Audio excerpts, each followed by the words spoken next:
नमस्कार, मैं मोहम्मद आसिफ और आप देख रहे हैं SPN9 न्यूज़।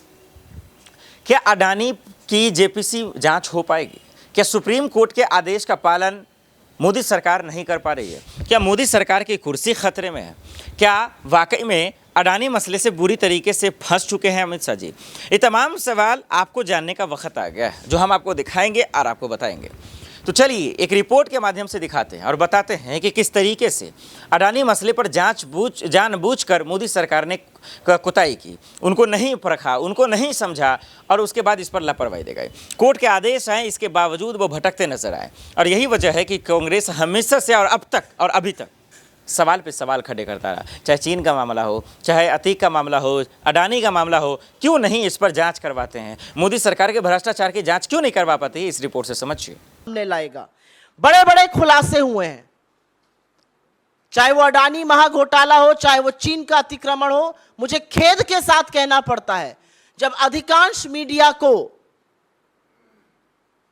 पीएमओ का एक चपरासी व्हाट्सएप के माध्यम से चलाने की जरूरत करता है, तो alternate media, digital media, social media पर खबरें आती हैं। आज इस सरकार ने उन आवाजों के भी दमन की बात करी और उसमें आपके जैसे डिजिटल प्लेटफॉर्म्स, आपके चैनल्स के डिजिटल प्लेटफॉर्म्स, आपके अखबारों के डिजिटल प्लेटफॉर्म्स भी शामिल हैं। आईटी अमेंडमेंट रूल इस सरकार ने नोटिफाई कर दिया है। यह जनवरी में ड्राफ्ट निकाला गया था और कंसल्टेशन की बात करी गई थी।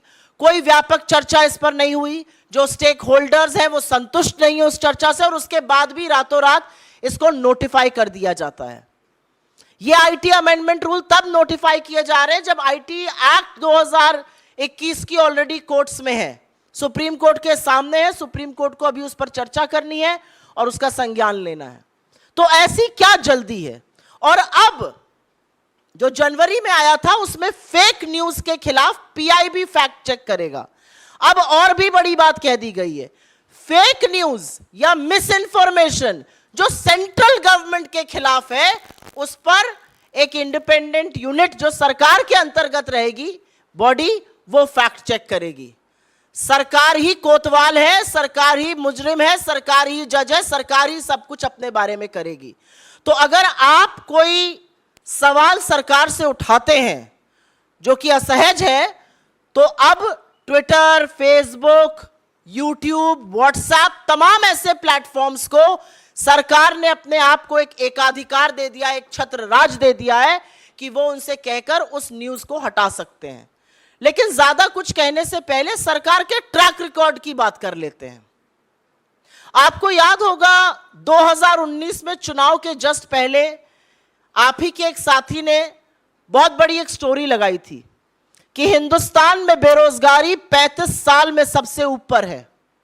सरकार की फैक्ट चेक यूनिट ने उसको फेक न्यूज बताया था और 31 मई को जब मोदी जी शपथ ले रहे थे तो एनएसएसओ ने वो डेटा जारी किया और 45 साल में सबसे ऊपर बेरोजगारी थी। तो जिसको आप चुनाव के पहले फेक न्यूज बता रहे थे और उस डेटा को आपने एनएसएसओ को निकालने नहीं दिया, वो 3 महीने बाद डेटा भी सही था, खबर भी सही थी। सरकार को बचाने का काम खुद सरकार ने किया था फेक न्यूज कहकर। रिपोर्टर्स कलेक्टिव ने एक स्टोरी करी मार्च में 2022 में और उन्होंने कहा कि आधार जो है वो मिड डे मील स्कीम्स के लिए, जो पोषण की स्कीम्स होती हैं बच्चों के लिए, वो मैंडेटरी कर दिया जाएगा।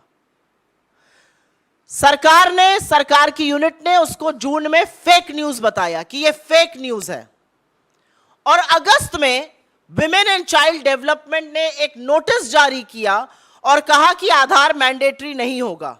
अगर वो फेक न्यूज थी तो आपको ऐसा क्यों करना पड़ा? सवाल सिर्फ इस बात का है, अगर वो फेक न्यूज थी तो आपको नोटिफिकेशन क्यों जारी करना पड़ा? तीसरी स्टोरी मैं बताती हूं। गलवान में हमारे 20 जाबाजों की शहादत होती है। आप में से बहुत लोगों ने सोर्सेस के माध्यम से पुष्टि कराई, आपने स्टोरी चलाई कि 20 जाबाजों की शहादत हुई है, झड़प हुई है गलवान वैली में, और उस खबर को आप इस देश के सामने लाए। इस सरकार ने उसको डिनाई किया, इसको फेक न्यूज कहा गया तब तक जब तक बॉडीज वापस घर नहीं आने लगी और फिर डिफेंस मिनिस्ट्री को अपनी वेबसाइट पर इसकी पुष्टि करनी पड़ी। तो हर जो चीज असहज रहेगी उसको आप पहले डिनाई करके फेक न्यूज कर दीजिएगा और उसके बाद उसी पर एक्शन लिया जाएगा। मुझे अभी भी याद है यूपी में चीनी ऐप अपने फोन से हटाया जाए, ये खबर चली थी, उसको भी बोला गया था फेक न्यूज है। फिर पुष्टि सरकार नहीं करी, वहां के एडीजी नहीं करी कि नहीं ये सही खबर है।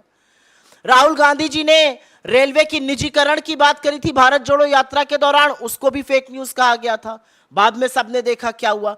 तो मेरा कहना यह है कि जो भी असहज है, अगर अब अडानी पर खुलासे होंगे जो कि लगातार हो रहे हैं, और मैं दुख के साथ भी कहती हूं और थोड़ा सा क्षोभ के साथ भी कहती हूं, अडानी के खिलाफ जो खुलासे हो रहे हैं वो मेन स्ट्रीम मीडिया में नहीं हो रहे हैं आज की तारीख में।